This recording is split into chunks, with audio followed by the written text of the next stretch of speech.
Hi everybody, it's Nikki again, and I'm here with another video that is clearly my personal opinion and not to be used as medical advice.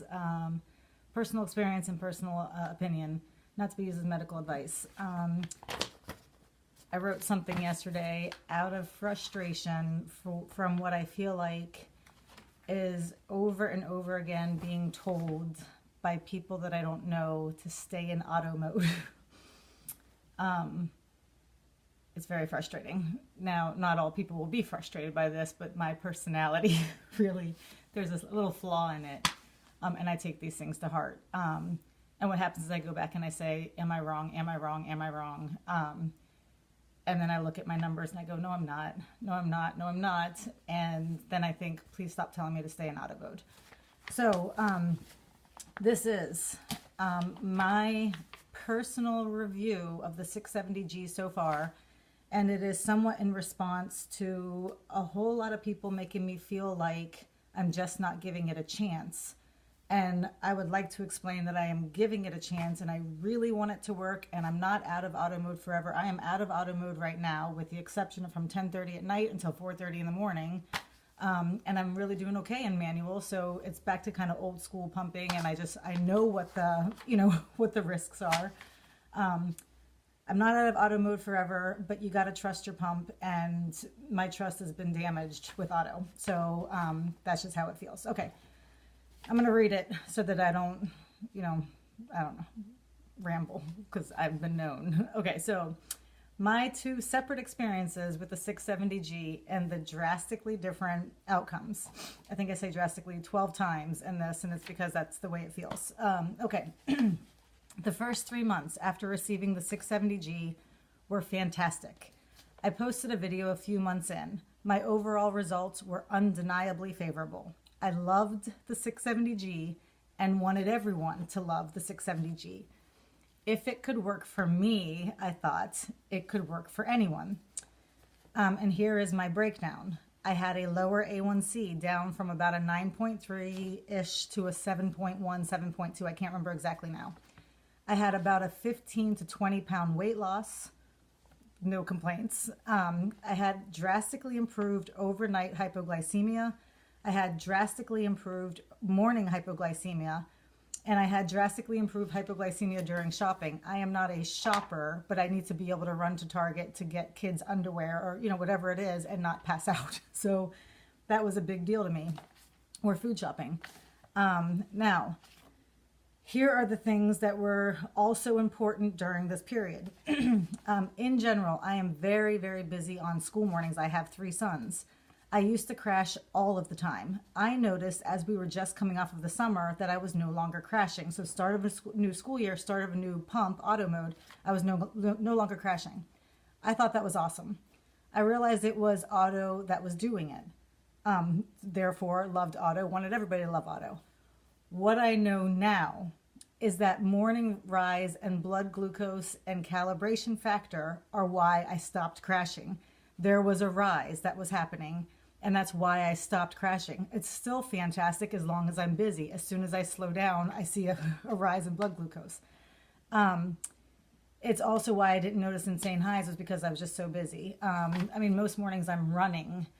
So I won't go into it. Okay, so it was still really nice because it meant that my school mornings I didn't crash. So that was really cool. What I think some people might see is that they just stay high if they're not running for 2 hours. Okay, I gotta make this faster. I did at the same time notice that coffee was really becoming a problem. I thought it was just a change in my diabetes, or maybe it had always been this way and I'd just not been doing it right. I used to bolus for 6 grams of carbs, and I found myself bolusing for 16 grams of carbs per cup. I also found I had to get up and do a double coffee bolus upon sitting up in the morning, waiting, and then drinking really, really slowly. I made videos about this. Again, I thought maybe I was just figuring all this out. Now I think it's because it really changed. I took on the project of breaking down my morning routine to see if I couldn't handle those highs better. I made videos. What I know now, the big change in needs is because of what auto mode is doing overnight to help me prevent hypoglycemia. It comes from a mix of minimum delivery and reduced basals in order to keep me from going low. Sometimes its measures are drastic, which I don't see the consequences of for an hour or two after waking. Unsuspecting, I add a cup of coffee, which has always spiked my blood sugar. And then I hit the roof. But it's not the coffee alone. It's the coffee and this rise. It's the morning rise. It's not, or at least not only, dawn phenomenon or Samoji effect. These things did not just start haunting me. It's a mechanical morning effect caused by auto mode. My remedy is I'm now getting out of auto mode a couple hours before I wake up, and I'm going in even. And now I'm back to a regular routine with my coffee and back to 8 grams of carbs per cup. Okay. The next thing I noticed is that exercise also changed drastically, and it took me a couple of months of constant charts to start to see why. I tried temp target, I tried adding carbs, I tried exiting into manual. Everything was jumbled. What I saw initially was this rebound hyperglycemia following each session. It was like I had eaten a pizza. I started thinking that maybe exercise had always done this to me. Here I am thinking again that maybe this has always been the case, and I just hadn't realized it.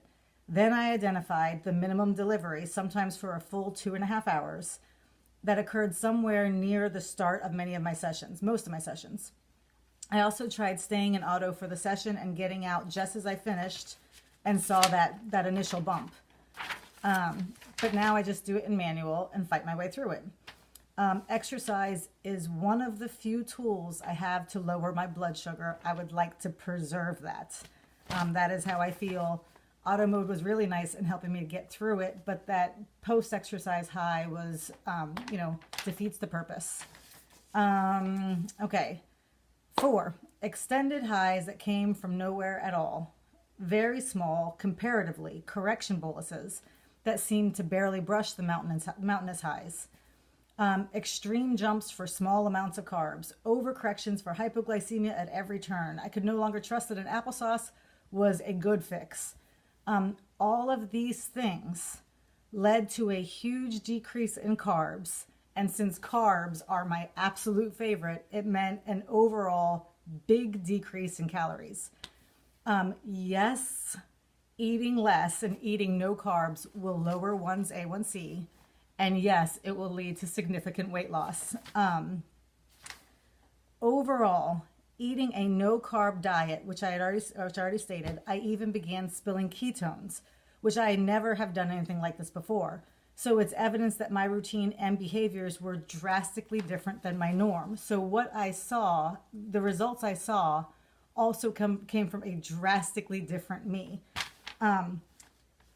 So my question is, did auto mode whip my butt into shape?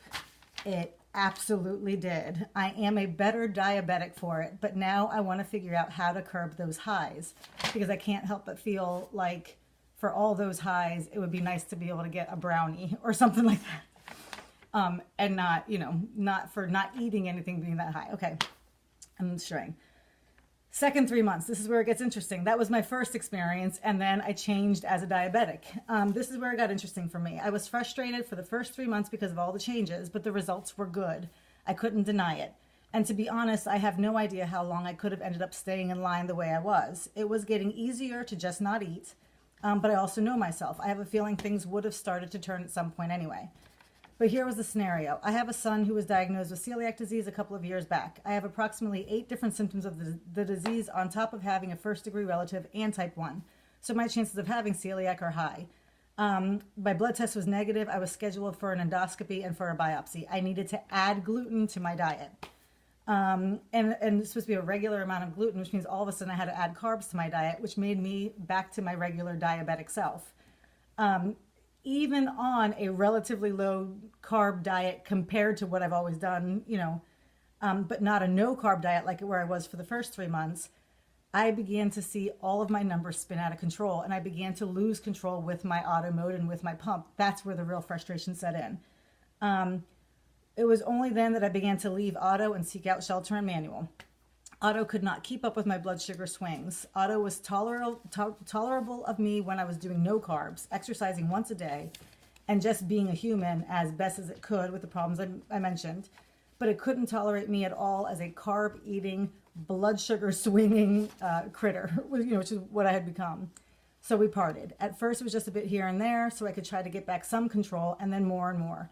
And here we are seeing each other only between 10 p.m. and 4:30 a.m. And even then, only as long as everyone is behaving.